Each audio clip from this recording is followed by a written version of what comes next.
literally randomly.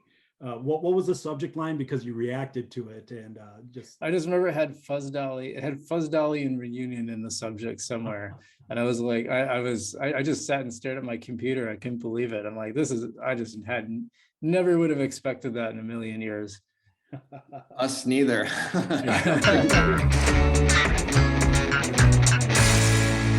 What's up, guys? Keep It Watson podcast, the podcast that brings you the most interesting, fascinating, and quirky people of Central Wisconsin. Got a really great show for you today. Really something that surprised me when I first learned about it.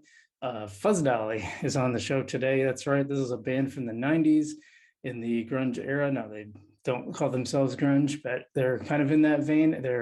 They definitely were very much a 90s band. They are back. They got back together. They are recording. They're going to be doing live shows, and that's coming in August. You're going to be able to see them live at Whitewater Music Hall. By the way, they are going to be playing with Indonesian Junk. They wanted me to add that to the podcast, and I have no problem with that. Just to read off the dates, they're going to be at Whitewater Music Hall Thursday, August 11th. This is starting a 3-day tour. And then they are coming to UWSP Encore on the 12th with Indonesian Junk. And then they're going to play the High Noon Saloon that Saturday, August 13th in Madison with Moonboot. So that's pretty cool. This is what they have posted for me. And I just had a blast talking to these guys. We got cut off a little early because of the way Zoom is working. I record a lot of these on Zoom, but now Zoom is losing money, so they're trying to find ways to make money. So I have to decide if I want to pay $15 a month for Zoom now. In that vein, if you want to support the podcast, hit the like button and the subscribe button if you're watching on YouTube, and leave us a 5-star review if you are on Spotify or iTunes or wherever else you get your podcasts. If they allow ratings, go ahead and give us a big rating because that helps us a lot. And we are brought to you, before we get into the show, we are brought to you by Scotty's Ale House and Eatery. Big shout out to those guys. I just love their food. I love their beer selection. Great stuff. Go check them out in Schofield. And we are brought to you by Campbell Haynes Menswear. And guys, up your style game today. And you can save actually a lot of money over those big box stores. So a lot of people think they're more expensive. They're actually less expensive. They will take care of you. Good guys, Campbell Haynes Menswear. And we are brought to you by Verve Salon. They've got, no matter what your hairstyle, they're all inclusive. They got you covered. So go check them out in Schofield. Verve Salon. All right, enough about that. Let's get to Fuzzdolly.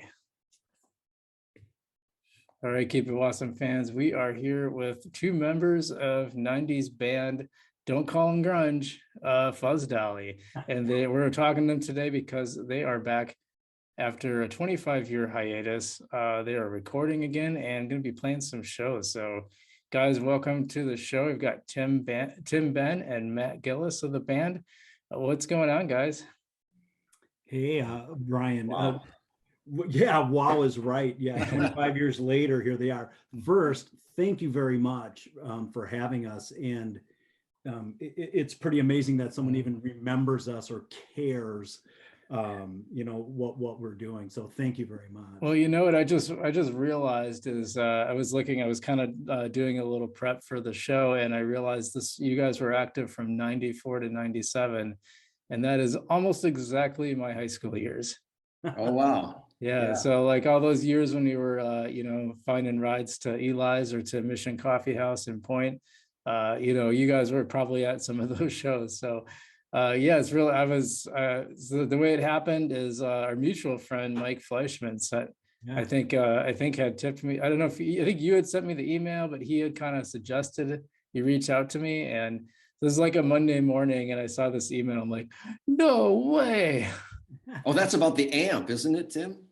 Well, it's funny. There's all these connected dots that came together all at once. And Mike Fleischman was in high school. I used to write and coach drumline at DC Everest. In Wausau, and did that for like 12 years. And in one of those years, Mike was in there, and he played in a band called Buzz Astronaut. And that was me too. Yeah, that was you too. Okay, yeah, I was the bass player.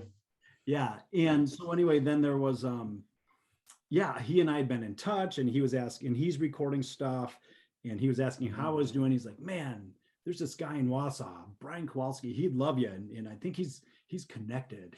Yeah. he could get you guys some attention. So I just literally randomly, what was the subject line, because you reacted to it, and just I just remember it had Fuzzdolly. It had Fuzzdolly and reunion in the subject somewhere, and I was like, I just sat and stared at my computer. I couldn't believe it. I'm like, I just had never would have expected that in a million years. Us neither.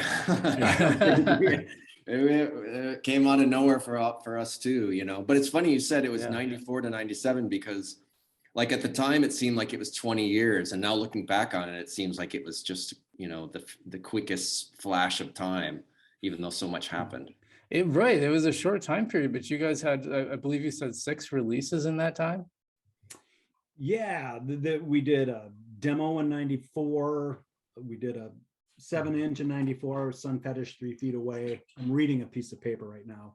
We did a live recording cassette that we did in 95, the Paramount Music Hall in Madison. We did Shock in 96. Another one in 96 was Rebreather Manhole. That was a split, a 7-inch rather. And then Inflatable, that was Inflatable Live in 97. And that was with Dan Dietrich. So, and you know, and the whole thing, well, why are you even together now? What's going on here? Yeah. And I'll tell you, when we kind of played our last show as a group, that was the last I talked to the guys. Really? Know? And you know, 25 very quick years go by. We're raising families. We've got careers. Matt, you're in Tennessee, in Denison, Illinois. And did you guys have a good breakup or a bad breakup? It was more of just going our own ways. Going your own ways. Yeah, that's good. Yeah, and you know, looking back on it now, I feel sad about it. I you know, I think we were just kind of like, yeah, we're just going to do these other things, and Tim and Dan kept playing together after that. So yeah, but I think in some ways the reunion is the real, like, what? And it's really it's the big story too. I think it's a sad story. Unfortunately. So I guess I'll start it, and Matt, you jump in please too. But it was I had heard some very sad, unfortunate news that Dan Dietrich had passed New Year's Day 2021, and I was thunderstruck. I was sad. He's an amazing, incredible talent. Loved him, Matt. You could say all the good things about him too. But I just thought to myself, I don't know if Matt or the guys know about this. And I didn't even know how to reach out to you. I think I sent an email. Matt's a professor at the University of Tennessee in Knoxville, and just reached out and said, gosh, did you hear the news? And that led to finding out how to reach Dennis Jackson and Shannon Schober. Yeah, it was. I'll let you jump in at this point. Yeah, no, it was quite some stunning news, you know. And of course, pandemic has made all sorts of strange, you know, it's like time changed, and now all sorts of different things are happening. And when Tim wrote to me, and I actually started just crying. I was like, what happened, you know? And then we started talking on email, and started talking about, well, you know, do the other guys know? Pretty soon we started talking about getting together to play in honor of Dan, you know, and that, you know, it was, I don't know, it's kind of like the brother who's not here now, you know, and we thought we really want to do that, and it was very meaningful to us. And pretty soon we were all talking, and it was like, I don't know, time hadn't passed, but it had. And then what it was that we were like, okay, let's have a rehearsal. So like anything that I get involved with musically, and I've continued to play in bands from the bands before Fuzzdolly all the way up until now. You know, I'm 53. I'll say that on air. Not the spring chicken anymore, but I've always been in one or two bands the entire time. So for me, it was just like the next thing, and anything I ever touch, it's like it goes from this idea to 100 miles an hour like that, you know. And So when I was talking to Matt, and finally we got the guys, we were all talking, and there's a couple, Zoom calls kind of like this is happening right now. It's like, well, gosh, well, and this was in March, March 2021. We're like, well, how about this summer we come to my house here in Amherst, Wisconsin? And I had it's crazy ironic timing. I just built a home recording studio. That was my COVID project. I built this, a third of my basement. Nice. It's not a small studio. It's I think quite a bit more than an average like home studio, but it just so happened I literally just finished it, just got equipment in it, and then the news came. Yeah, that's too weird, The timing blew my mind. It's like we've had a lot of weird things happen. We could go on and on about coincidences here. So anyway, we talked in March.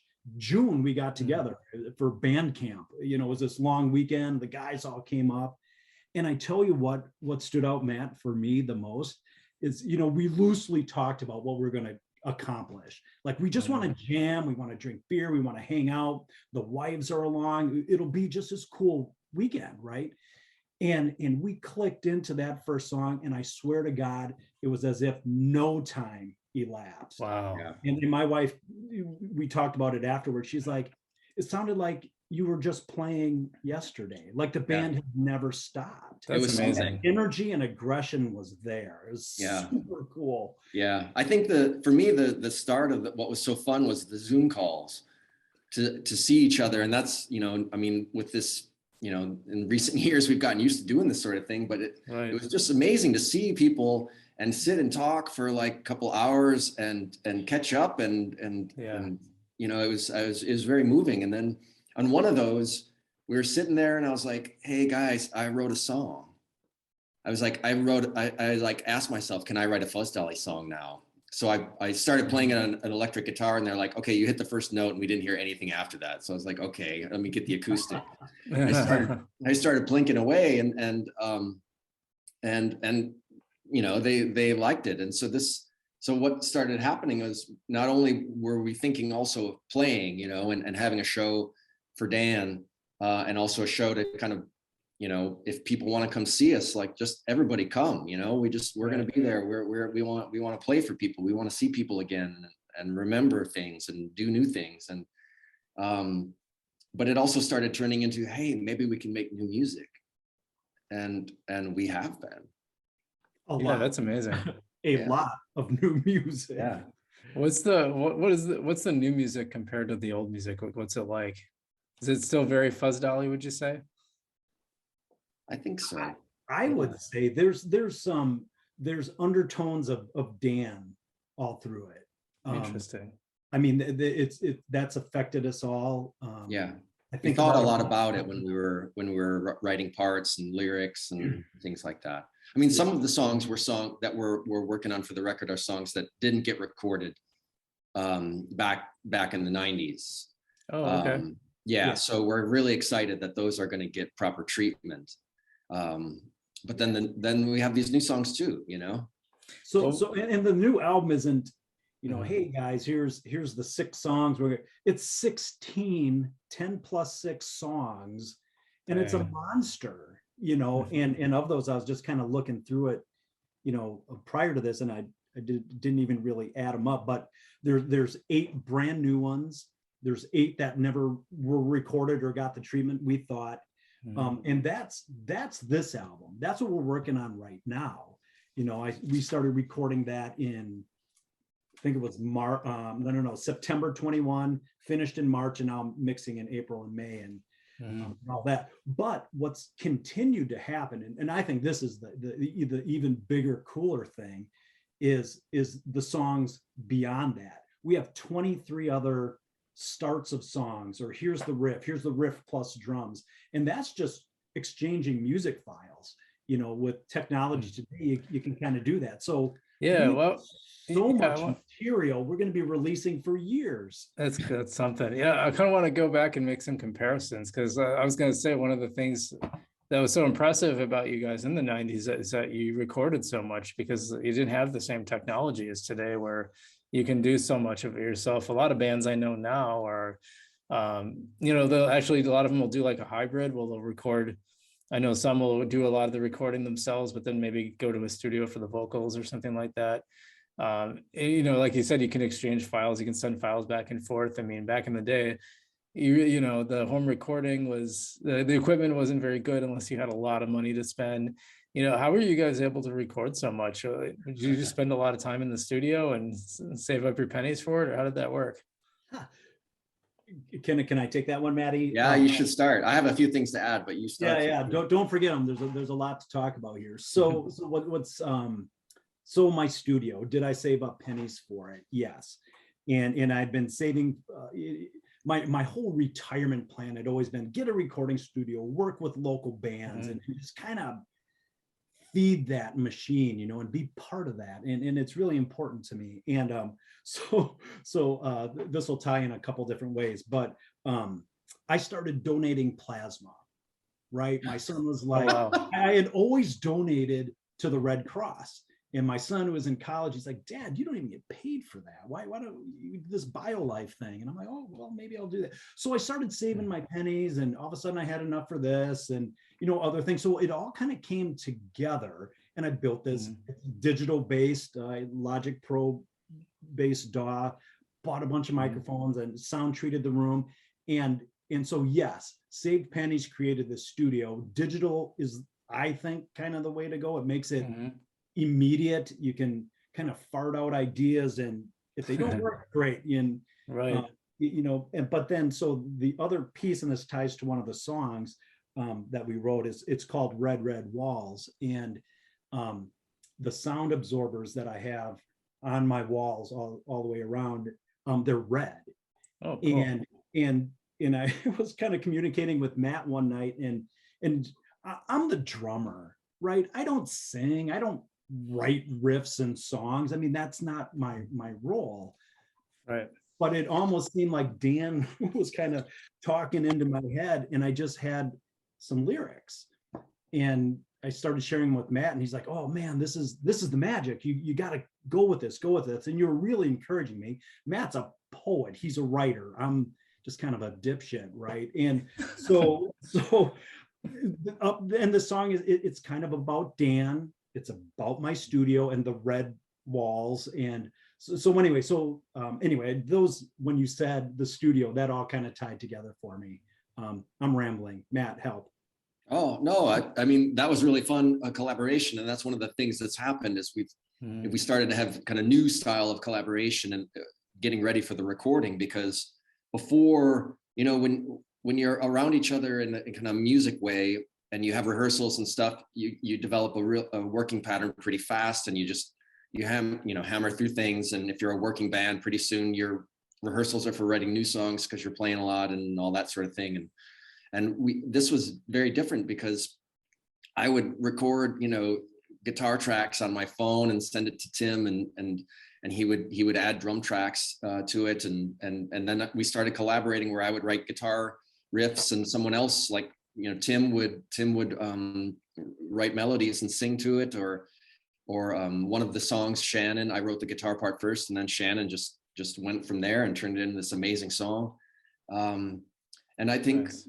Yeah, but what's so kind of exciting about the recording process for me was that both Dennis and Shannon are up there, at least close as far as I'm concerned, and they were going, you know, whenever they could on weekends and after work, and you know, I'd get these tracks with drums and bass, and the other parts were scratch tracks, and you know, you could hear the songs growing over time.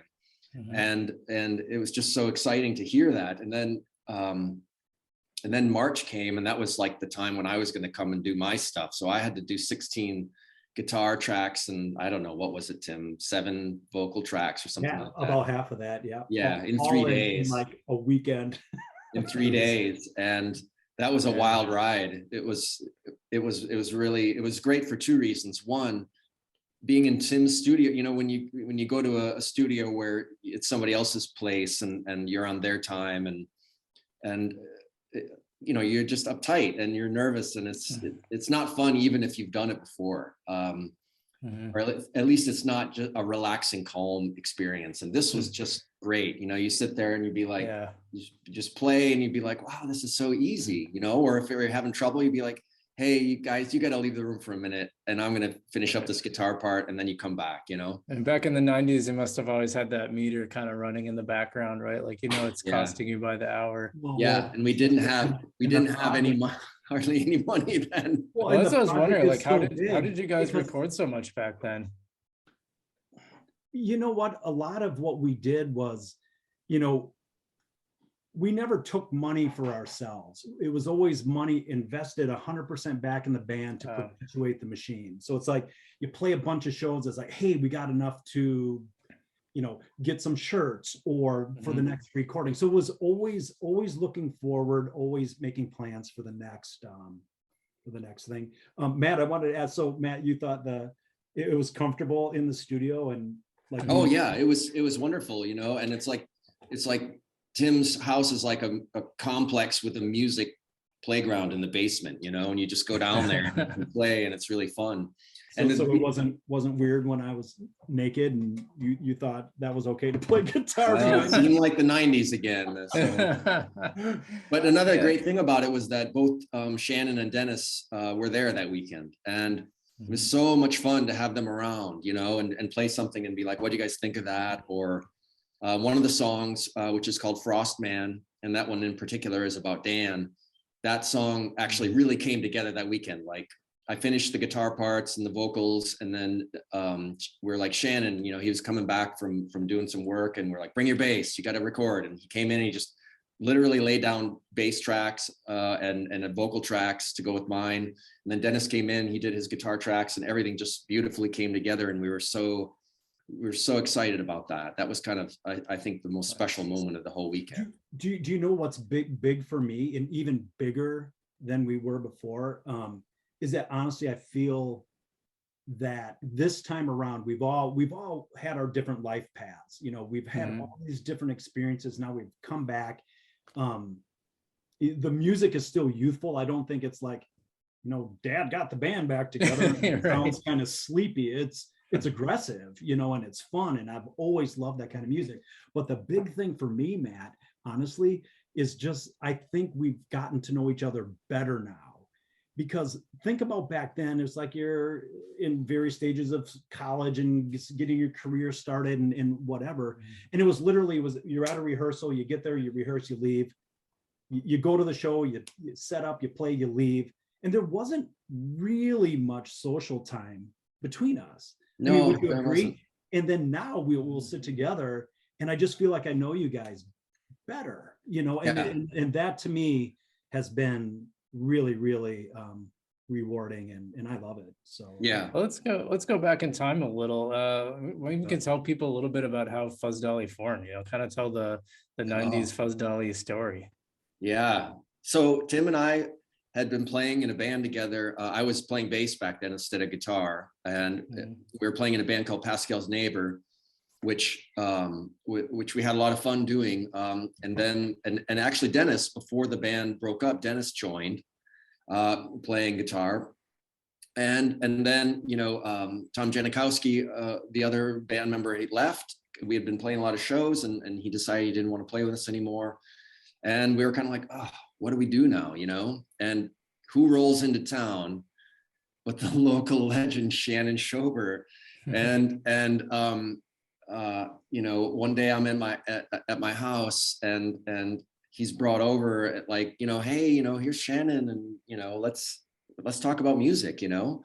And I said, let's, you know, would you want to maybe do some collaboration, maybe have a band, you know? And I want to play guitar now. I don't want to play bass anymore, but I'm going to play guitar through a bass amp, and we're going to see what happens. You know? Nice. I remember you played with that forever. Yeah. And I think in a way, like the way it started was like, here are all these great pieces, like sort of the amp is kind of the metaphor for it, right? Like here are all these people here who want to make really good music and want to do something fun and exciting. And, you know, Shannon always had a great following there. And in our band, Pascal's Neighbor, we had a good following, and we just decided to see what could happen. And I remember one of our first rehearsals. We always rehearsed in the basement of the Mission. They were so nice to us. They let us rehearse down there, and I don't think we paid rent. And Sunday after they closed, it was our realm, and we just went down there and made a lot of noise. But It's a classic music venue, by the way.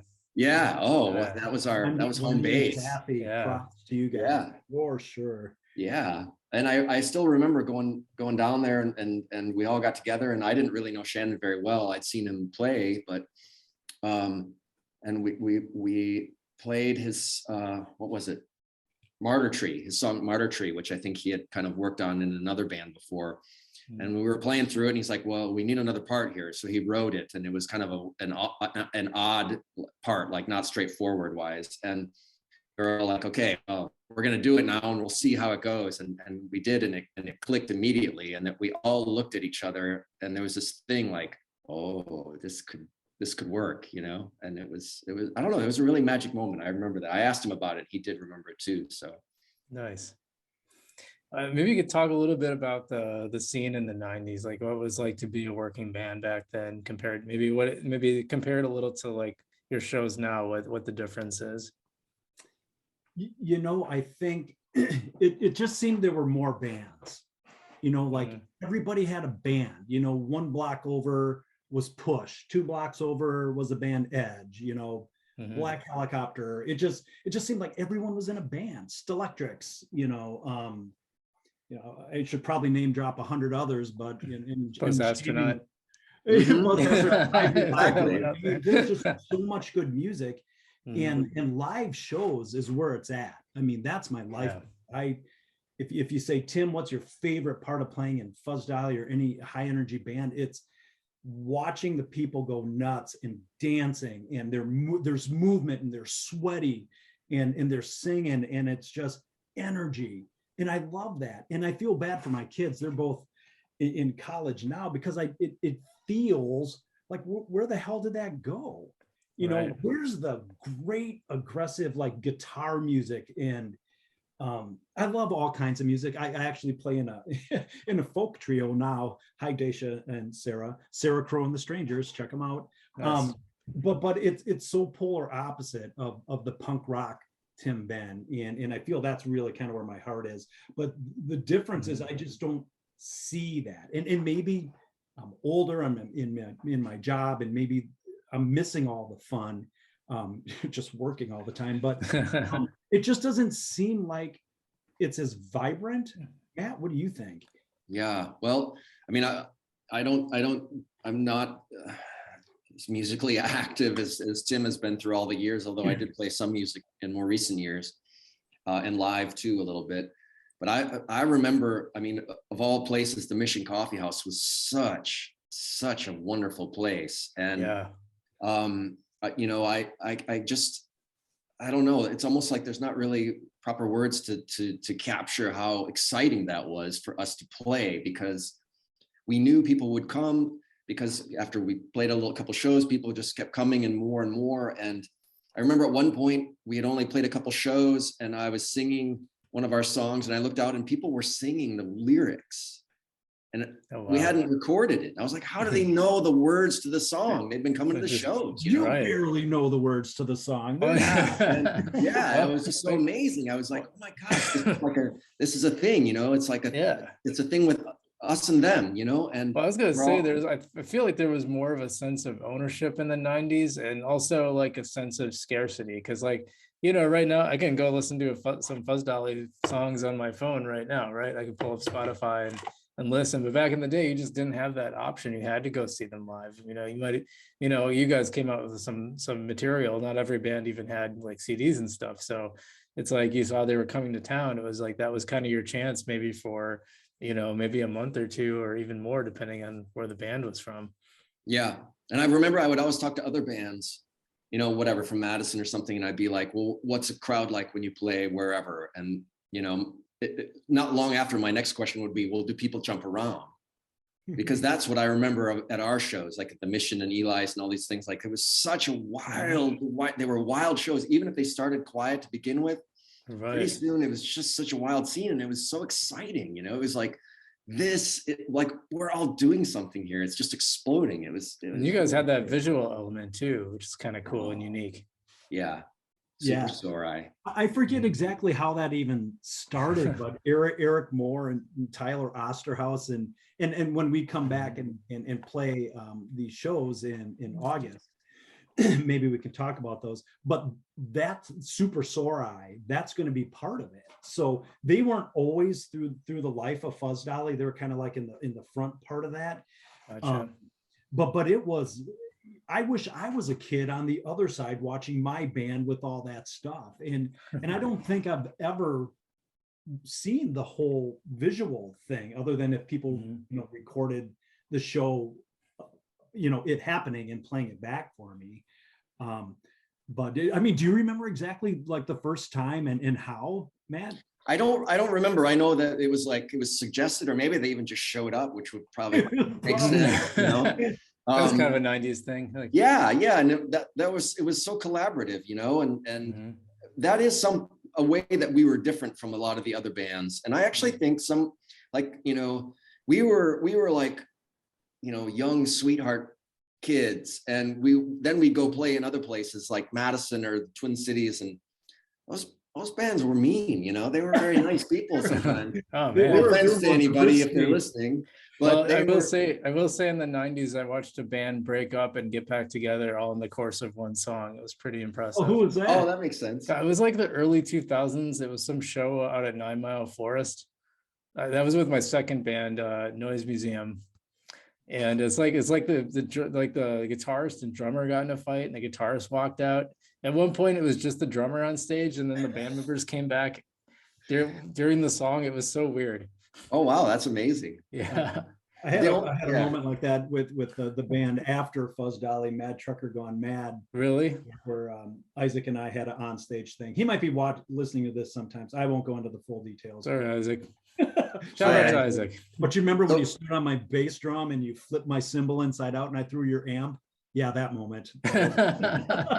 Well, that kind of shit didn't happen with Fuzzdolly, but I do remember that some of the other bands we played with in other places were like, I don't know, they didn't get the whole super sorry part of it, which I never understood, because I thought we're just doing, it's kind of, I don't know, it's just, this is a kind of cool thing that's happening, and the people where we're from really like it. So if you just kind of look at it for a minute, you might get into it too. But Tim, I remember I shared some of the reaction to your reunion when I shared it on Facebook, and I assume you probably shared it around with the rest of the band. But what was it like to get that kind of reaction of so many people saying, like, just having that really emotional reaction to hearing you guys coming back? You know what?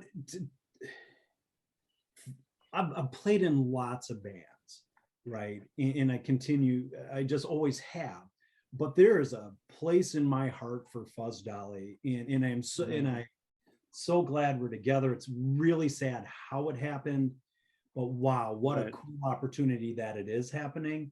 And I've always felt that way, like a connection with the crowd, with the music, and it just meant more to me. And so when, you posted it, right? And then people were saying things like, I read this and I read the news and I started crying. Yeah.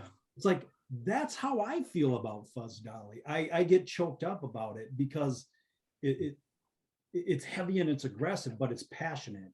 And I hope people feel it. It seems like they feel it. And I don't know what else to say, but it warmed my heart. It made me think, you know what, how cool is this? Maybe it will be more than just our wives that show up at these shows. Right. Have you guys played live now? Not yet. Not yet. We're coming Next month.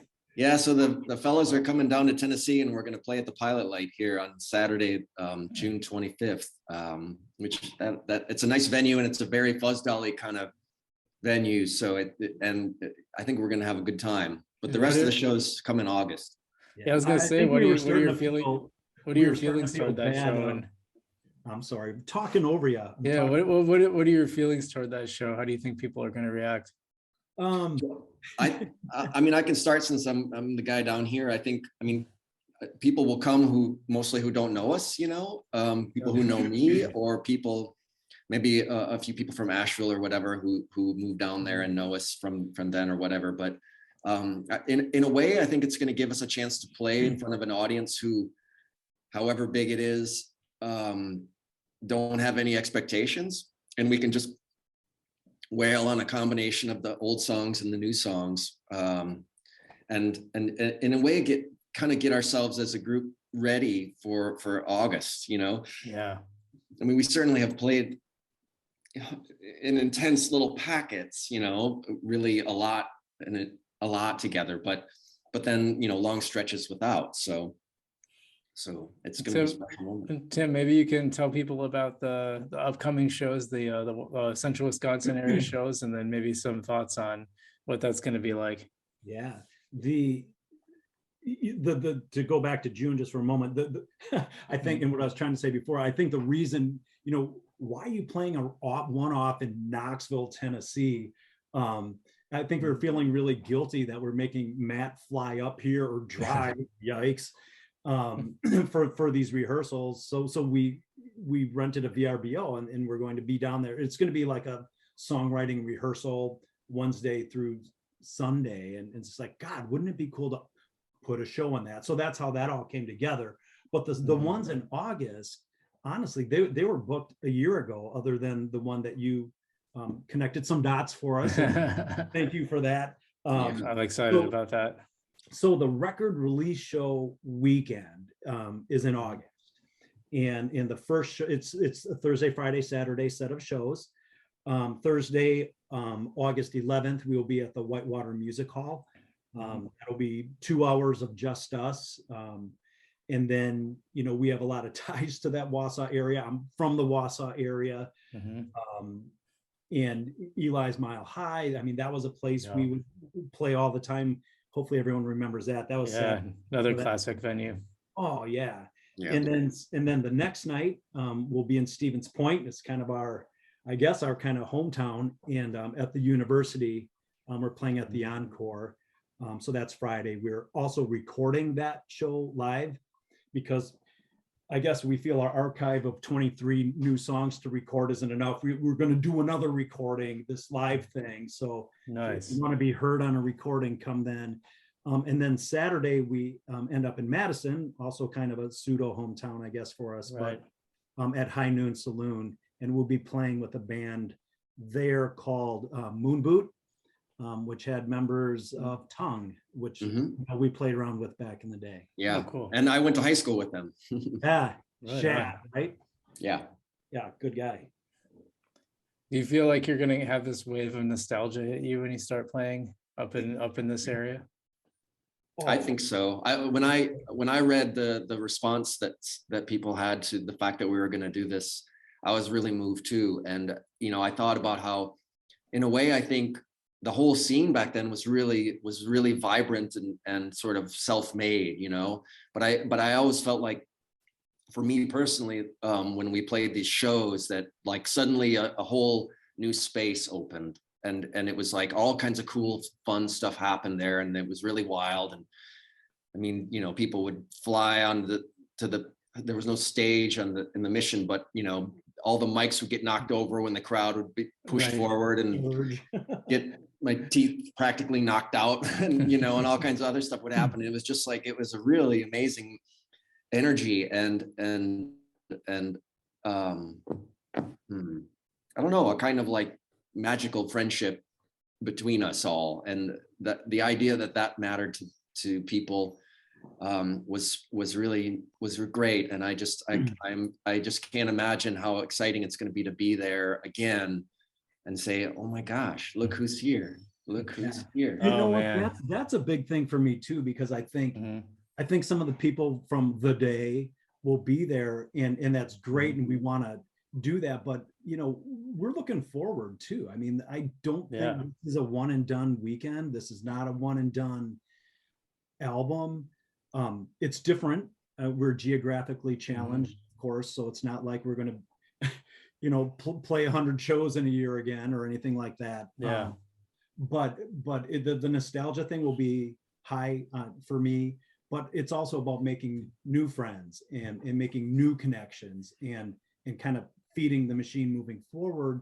When I listen to our old stuff, like the Shock album, or Inflatable, it doesn't sound horribly out of place. Maybe I'm Mhm. biased in what's being generated today. It doesn't sound like it's 25 years old, Well, I'm excited about this. I think it's going to be great. And guys, thanks so much for being on. Guys, go check them out on Spotify. They're on there, and get excited for the upcoming shows. Cool. Thanks, guys. Thank you very much. Thank you very, very much.